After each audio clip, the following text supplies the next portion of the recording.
नमस्कार दोस्तों, राधे राधे, जय श्री कृष्णा। आप सभी को श्रावण मास की बहुत बहुत शुभकामनाएं। चलिए आज की इस वीडियो में हम जानेंगे कि आखिर शिवलिंग की उत्पत्ति कैसे हुई। तो दोस्तों वीडियो के आखिर तक बने रहिएगा और यदि चैनल पे नए हैं तो प्लीज़ चैनल को सब्सक्राइब कर लीजिएगा, बेल आइकन प्रेस कर दीजिएगा ताकि इसी प्रकार की वीडियो आपको प्राप्त होती रहे और एक लाइक करके जाइएगा।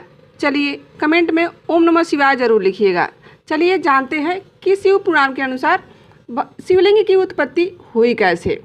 शिव पुराण के अनुसार सृष्टि के आरंभ में शिव जी ने 100 करोड़ श्लोकों की रचना की थी, जिसे सभी पुराणों की रचना की गई। बाद में महर्षि वेदव्यास जी ने इसे 18 पुराणों में संक्षिप्त करके विभाजित कर दिया, जिनमें से एक शिव पुराण भी है।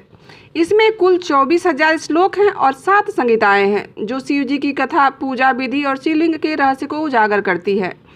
एक बार ऋषियों ने सूत जी से पूछा कि सभी देवी देवताओं की मूर्तियों की पूजा होती है, लेकिन महादेव के लिंग स्वरूप की पूजा क्यों की जाती है।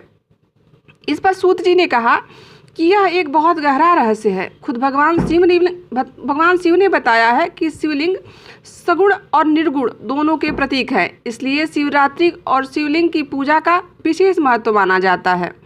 शिवलिंग की पूजा का रहस्य बहुत ही गहरा और आध्यात्मिक है। सूत जी ने कहा कि सभी देवी देवता साकार रूप से पूजे जाते हैं, लेकिन भगवान शिव एकमात्र ऐसे देवता हैं जिन्हें साकार और निराकार दोनों रूपों में पूजा जाता है। एक बार ब्रह्मा विष्णु के बीच श्रेष्ठता को लेकर युद्ध छिड़ गया था। शिव जी ने उन्हें शांत कराने के लिए अग्नि स्तंभ का रूप धारण कर लिया था। जब ब्रह्मा और विष्णु उनके आदि और अंत को न जान सके, शिव जी ने उसे परब्रह्म स्वरूप का रहस्य बताया। लिंग रूप के प्रकट होने का यही एक कारण था।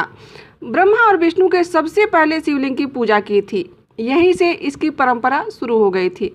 ऐतिहासिक तथ्यों के अनुसार प्राचीन काल में उल्का पिंड के गिरने से लोगों ने रुद्र रूप मान लिया और वहां पर मंदिर बनवा दिया। उन्हीं में से 12 ज्योतिर्लिंग की परंपरा बनी। शिवलिंग का अर्थ है कल्याणकारी, लिंग का अर्थ है प्रतीक, इसलिए शिवलिंग परमात्मा के उस रूप का प्रतीक है जो समस्त संसार का कल्याणकारी, जो सृजन और ब्रह्मांड की मूल चेतना है।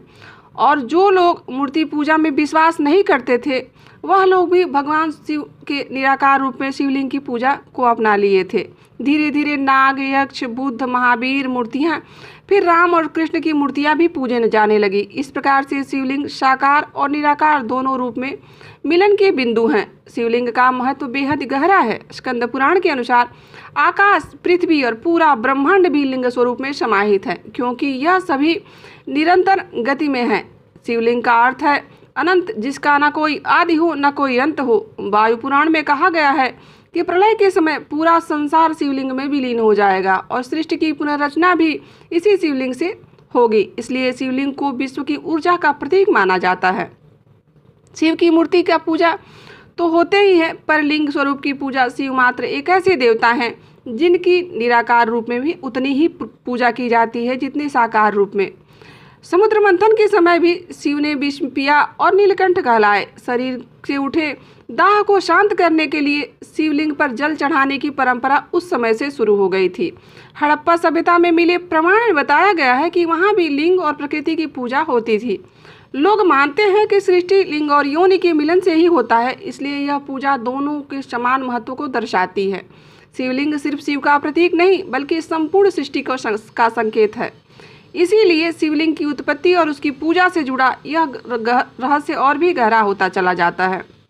शिवलिंग केवल एक पाषाण नहीं, बल्कि संपूर्ण ब्रह्मांड की चेतना है, ऊर्जा का संपूर्ण प्रतीक है। यह साकार निराकार दोनों बिंदु, दोनों परमात्मा का मिलन है, जो हमें आत्मबल और परम सत्य की ओर लेकर जाता है। तो दोस्तों यह थी शिवलिंग की उत्पत्ति की छोटी सी कथा। आशा करती हूँ कि आपको यह वीडियो अच्छी लगी होगी और यहाँ तक बने रहने के लिए आप सभी का दिल से आभार। दोस्तों यदि आप हमारे चैनल पर नए हैं तो प्लीज़ चैनल को सब्सक्राइब कर लीजिएगा और हमें सपोर्ट करिए और कमेंट में ओम नमः शिवाय जरूर लिख कर जाइएगा। मिलते हैं किसी ऐसी कथा, कहानी, जानकारी के साथ। अभी के लिए बस इतना ही। राधे राधे, जय श्री कृष्णा।